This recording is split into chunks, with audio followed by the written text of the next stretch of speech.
राधे राधे मित्रों, आप सभी का स्वागत है मेरे इस भक्तिरस चैनल में।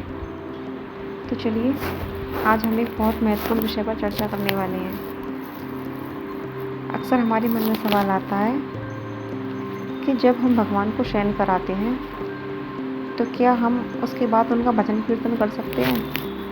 क्या उससे भगवान डिस्टर्ब होते हैं? आपके मन में भी ये प्रश्न आया होगा। चलिए जानते हैं।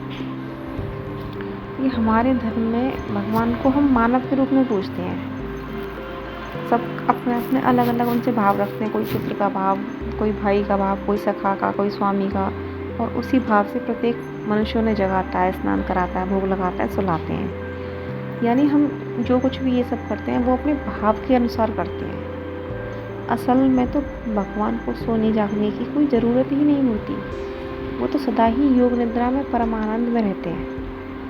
लेकिन हाँ, एक भक्त के लिए ये भाव बहुत महत्वपूर्ण होता है।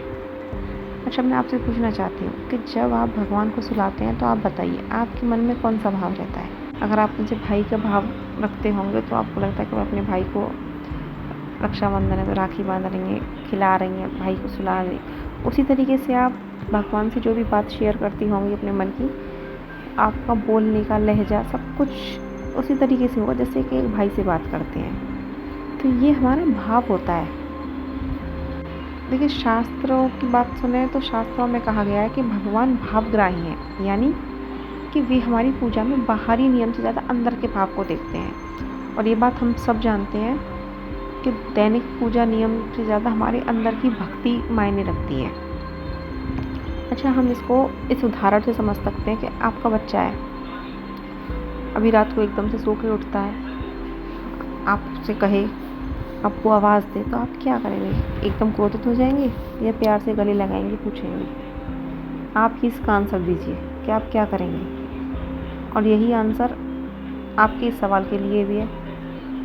अच्छा, एक चीज़ और समझते हैं। आप एक बात बताइए, अगर आप थोड़ा सा अंतर है, चलिए पहले एक बात और समझते हैं। देखिए, जैसे कि मंदिर में जब शयन आरती हो जाती है तो वहाँ कीर्तन, ढोल नगाड़ा बजाना करना, ये थोड़ा नियम के विरुद्ध माना जाता है। क्योंकि भाई, हम संसार में रह रहे हैं, सांसारिक चीज़ें हैं, सांसारिक भाव से भगवान को भाई के भाव से मान के पूजा पाठ और वो सब करते हैं, तो उसके भी कुछ मर्यादा नियम भी होते हैं, तो उन्हें पालन करना ही चाहिए।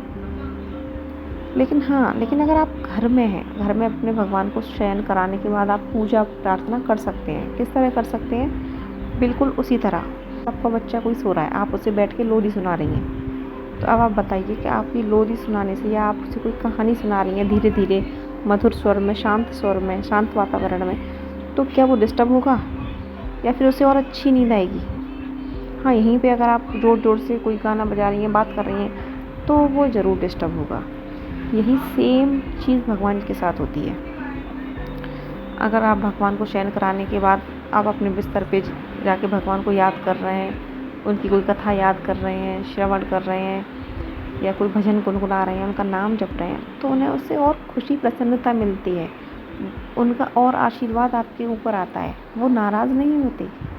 देखिए, भगवान सर्वव्यापी होते हैं, वो न सोते हैं न जागते हैं, वो तो सदा ही सजग रहते हैं और हमारे हर भाव से वो परिचित रहते हैं।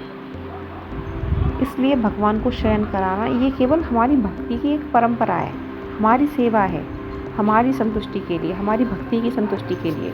और वैसे भी रात का समय तो बहुत पवित्र होता है, चारों ओर शांति होती है, और अक्सर करके भजन पूजा के लिए वातावरण भी शांत ही चाहिए होता है। तो एक तरीके से देखा जाए तो ये तो सबसे अच्छा समय होता है।